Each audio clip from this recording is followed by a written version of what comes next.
अस्सलाम वालेकुम व्यूवर्स, आप देख रहे हैं जी एट द ब्राइट वे। अगर आपने अब तक हमारे चैनल को सब्सक्राइब नहीं किया तो अभी लाइक एंड सब्सक्राइब करें। नीली नदी के किनारे एक छोटे से गांव में एक मदारी रहता था।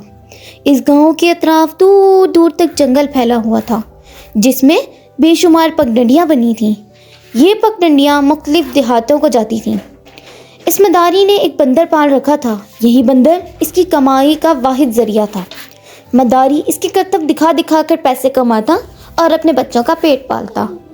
मदारी हर रोज़ सुबह तड़के उठता, रात की रूखी सूखी खाता और बंदर को लेकर किसी पगडंडी पर हो लेता। हर शाम वो आटा, दाल, सब्ज़ी और तेल लेकर घर लौटता। बीवी बच्चों के साथ हंसी खुशी दाल दलिया खाकर सो जाता। मदारी अपने बंदर से बहुत खुश था।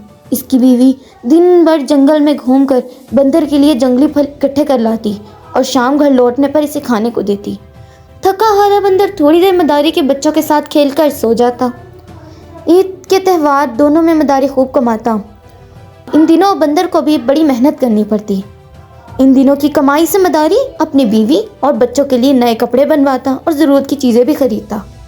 वो इस मौके पर बंदर के लिए एक नया खूबसूरत रंग बिरंगा जोड़ा बनवाता जिसे पहनकर वो बड़ा इतराता। इन दिनों मदारी और इसकी बीवी बंदर की सेहत और आराम का बड़ा ख्याल रखते क्योंकि इसी के खेल तमाशे से इनकी ज़रूरतें पूरी होती थीं। एक रोज़ मदारी मेले की तरफ चल पड़ा। इसे इस दिन ज़्यादा आमदनी की तवक्को थी। मेले में पहुंचकर बंदर ने अपने करतब दिखाए, लेकिन थोड़ी देर बाद वो लेट गया।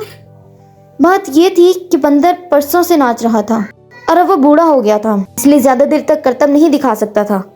मदारी ने बहुत चमकाया और बहलाया फुसलाया, लेकिन बंदर ने कोई करतब नहीं दिखाया।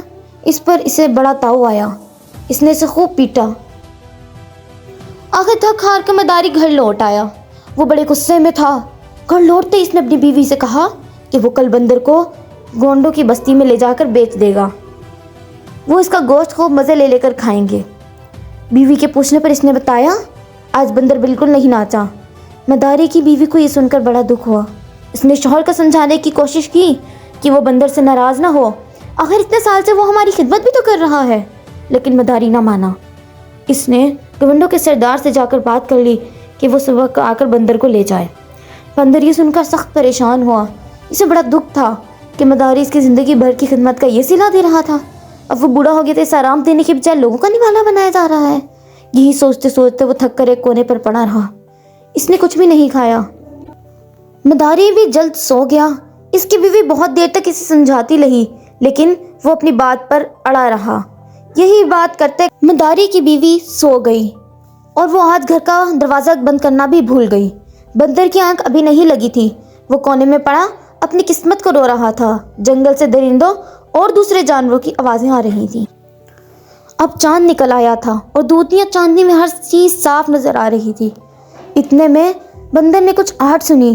फिर एक भेड़िया झोंपड़ी के अंदर घुस आया। भेड़िए को देखकर वो चौंका। मकार भेड़िए ने तेजी से मदारी के दूध पीते बच्चे को मुंह में उठाया और भाग निकला। ये सब पलक झपकने में हुआ। बंदर एक चीख मारकर भेड़िए के पीछे भागा। इसकी चीख सुनकर मदारी और इसकी बीवी भी जाग गए। वो दोनों भी बाहर निकले। बंदर चीखता हुआ भेड़िए के पीछे सड़क पर भाग रहा था। आखिर एक छलांग लगाकर वो भेड़िए की पीठ पर चढ़ गया और इसे नोचने लगा। मदारी, इसकी बीवी और कुत्तों के शोर ने भेड़िए को परेशान कर दिया। अब गांव वाले भी दौड़े आ रहे थे। बंदर ने भेड़िए को नोच नोच कर लहूलुहान कर दिया था। आखिरकार भेड़िए ने बच्चे को छोड़ दिया। ये देखकर बंदर उचक कर बच्चे के पास पहुंच गया और इसने इसे अपनी गोद में उठा लिया। भेड़िया घने जंगलों में गायब हो चुका था। मदारी और इसकी बीवी और गाँव वाले करीब पहुँचे तो ये देखकर हैरान रह गए कि बूढ़ा बंदर बच्चे को उठाए इनकी तरफ आ रहा था। मदारी की बीवी ने झपट कर अपने बच्चे को उठा लिया। अब मदारी से भी रहा न गया। इसने हाँफते बूढ़े बंदर को अपनी गोद में ले लिया। वो इसे गले लगाकर रो रहा था। अगर आपको हमारी वीडियो पसंद आए तो चैनल को लाइक एंड सब्सक्राइब करना ना भूलें। शुक्रिया।